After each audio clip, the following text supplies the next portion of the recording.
Hi everyone, कैसे हैं आप लोग। उम्मीद करते हैं बहुत ही अच्छे से होंगे। तो दोस्तों, आज का टॉपिक है, फिर से स्वागत है एक नई वीडियो पे। और आज का टॉपिक है सेंट्रल बैंक ऑफ इंडिया का जो है कि जमा पर्ची कैसे हम भरेंगे। बहुत सारे लोगों को समझ में नहीं आता है कैसे भरा जाता है, और उसे हम बताएंगे भरने के लिए आज।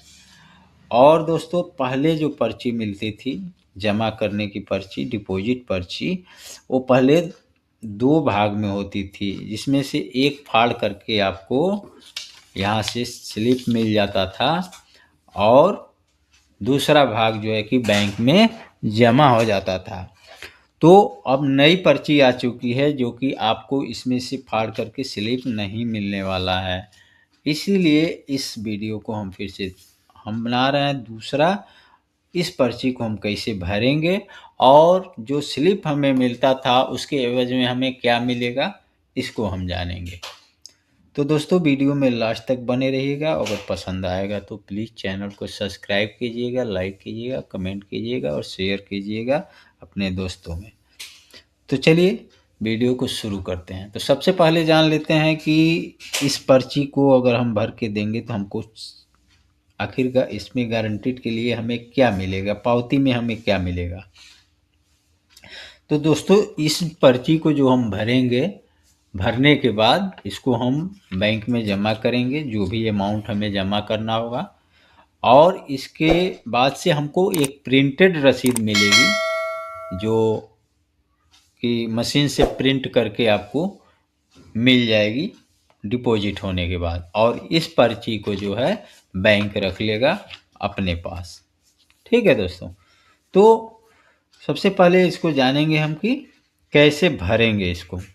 ठीक है, तो चलिए चलते हैं, इसको भरते हैं। तो सबसे ऊपर दिया हुआ है तारीख। तो सबसे पहले हम यहाँ पे दोस्तों तारीख डालेंगे। जैसे मान लीजिए आज 22/11/2025 हम भर देंगे तारीख पे, डेट पे। ठीक है। और इसके बाद से क्या भरना है, दिया हुआ है नगदी जमा शाखा का नाम। ठीक है। तो नगदी जमा शाखा का नाम यानी कि आप जिस शाखा में आपका अकाउंट है वहाँ जमा कर रहे हैं, या अपने जहाँ जिस शाखा में आपका अकाउंट नहीं है किसी अन्य शाखा में जमा कर रहे हैं। मान लीजिए आपका शाखा जो है कि उत्तर प्रदेश में है, गोरखपुर ज़िले में, आप पैसा जमा कर रहे हैं दिल्ली में, तो वहाँ का नाम लिखेंगे। मान लीजिए दिल्ली में आप मेहरौली में जमा कर रहे हैं, तो मेहरौली का नाम, शाखा का नाम यहाँ पे मेहरौली, ब्रांच का नाम मेहरौली लिखेंगे। ठीक है। और ग्राहक की होम ब्रांच का नाम नीचे दिया है, ग्राहक का होम ब्रांच का नाम। तो आपका जहाँ शाखा है, तो मान लीजिए आपका गोरखपुर है तो यहाँ गोरखपुर लिखेंगे। ठीक है।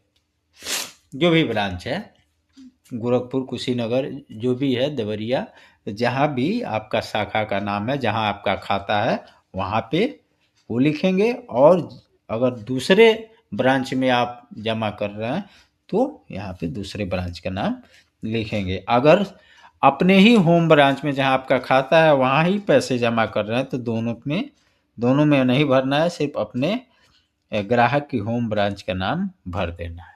ठीक है, इतना समझ में आ गया होगा। उसके बाद से नीचे दिया हुआ है जमा खाता। जमा खाता चालू बचत, आवर्ती, ओडी, कैश, क्रेडिट, मांग ऋण, सावधि जमा। जो भी आपका खाता नंबर है इसमें भर देंगे। ठीक है। इसमें अकाउंट नंबर मान लीजिए कि 38 45 10 अंक का होता है सेंट्रल बैंक ऑफ इंडिया का। 15 18 09 मान लीजिए आपका ये खाता नंबर है, तो अपना खाता नंबर डाल देना है।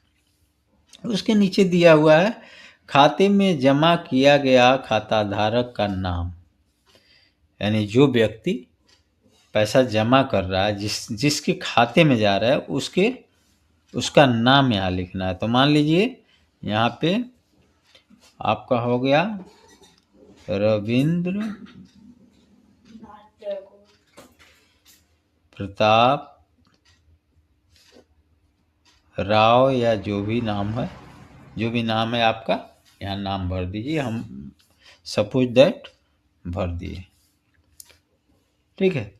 और उसके बाद से नीचे दिया हुआ है मोबाइल नंबर, तो अपना मोबाइल नंबर यहाँ फीड कर देना है। मान लीजिए 98 36 38 25 10, जो भी आपका मोबाइल नंबर है यहाँ मेंशन कर देना है। इसके बगल में दिया हुआ है दोस्तों पैन GIR क्रमांक संख्या 50,000 और अधिक के लिए, pan GIR number from 50,000 and above.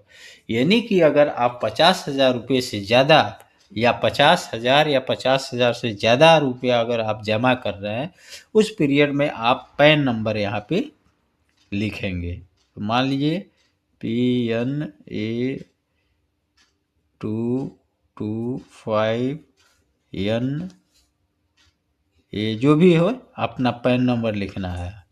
हम वैसे ही लिखे हैं, तो यहाँ पे पैन नंबर अपना लिख देना है। अगर 50,000 या 50,000 से ऊपर पैसे जमा कर रहे हैं, अगर 50 से नीचे है तो इसे लिखने की कोई ज़रूरत नहीं है। अगर 49,999 भी है तो भी ज़रूरत पैन कार्ड की नहीं है।